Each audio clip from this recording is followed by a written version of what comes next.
भारत के अंदर 140 करोड़ की आबादी, इसमें 110 करोड़ की आबादी सनातन धर्मावलंबी है और उसमें से 50 करोड़ लोग आज तक आस्था की डुबकी प्रयागराज में लगा चुके होंगे। इतना बड़ा आयोजन होना,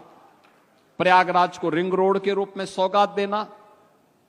लखनऊ रायबरेली प्रयागराज की कनेक्टिविटी को 6 लेन की कनेक्टिविटी के साथ जोड़ना,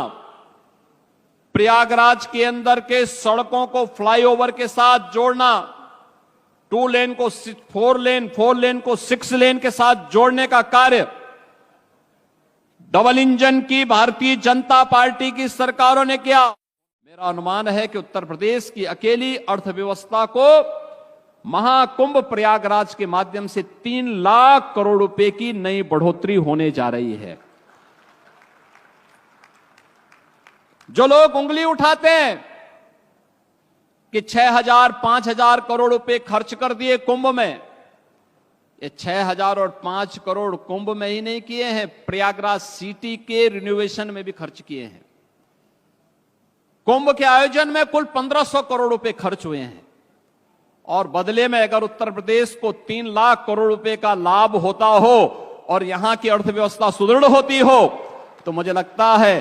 कि यह उत्तर प्रदेश के नौजवानों के लिए, उत्तर प्रदेश की जनता जनार्दन के लिए और नए भारत के नए उत्तर प्रदेश के लिए, जिसे हम आदरणीय प्रधानमंत्री जी की प्रेरणा से भारत के ग्रोथ इंजन के रूप में स्थापित कर रहे हैं, उस दृष्टि से अत्यंत उपयुक्त है और समीचीन है। प्रयागराज में महाकुंभ का आयोजन जहां हो रहा है,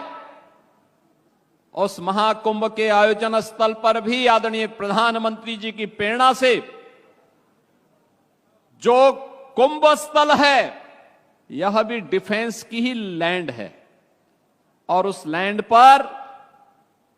हर वर्ष जब भी माघ मेला होता है, जब भी कुंभ का आयोजन, महाकुंभ का आयोजन होता है, उत्तर प्रदेश सरकार को लीज पर और भूमि प्राप्त हो जाती है और पिछले 8 वर्ष के अंदर जो भी आयोजन हुए हैं, बड़ी सहजता के साथ वह भूमि मिली और अब तो पहली बार यह भी देखने को मिला कि अक्षय वट के दर्शन भी वहां पे श्रद्धालु कर रहा है, पातालपुरी के दर्शन कर रहा है, सरस्वती कूप के दर्शन कर रहा है। एक नए कॉरिडोर के रूप में सभी विकसित हो गए हैं। याद करिए, स्वतंत्र भारत में 1947 से लेके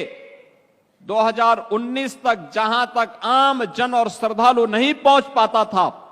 ये डबल इंजन की भारतीय जनता पार्टी की सरकार और आदरणीय रक्षा मंत्री जी के कारण आज वहां पर भी श्रद्धालु पहुंच करके उन सुविधाओं का उपयोग कर पा रहा है। सैकड़ों वर्षों से बनी हुई दबी हुई भावनाओं को, दबी हुई आस्था को एक नया सम्मान प्रयागराज में मिल रहा है। एक तरफ महाकुंभ का आयोजन और दूसरी तरफ वहां के इंफ्रास्ट्रक्चर को लेकर के। बहनों और भाइयों, कल्पना करिए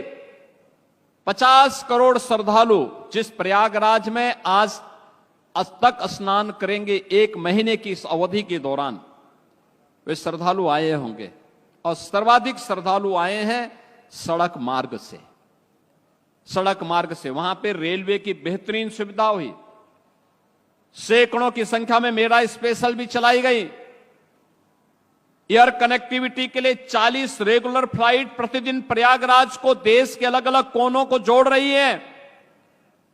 लेकिन सड़क मार्ग से सर्वाधिक वाहन प्रयागराज पहुंचे हैं और सड़क मार्ग की बेहतरीन कनेक्टिविटी करने का श्रेय अगर किसी को जाता है तो आदरणीय प्रधानमंत्री जी के मार्गदर्शन में आदरणीय नितिन गडकरी जी को। एक एक कार्य को कुंभ के पहले, महाकुंभ के पहले स्वयं आकर के उन्होंने इन सभी परियोजनाओं का रिव्यू किया।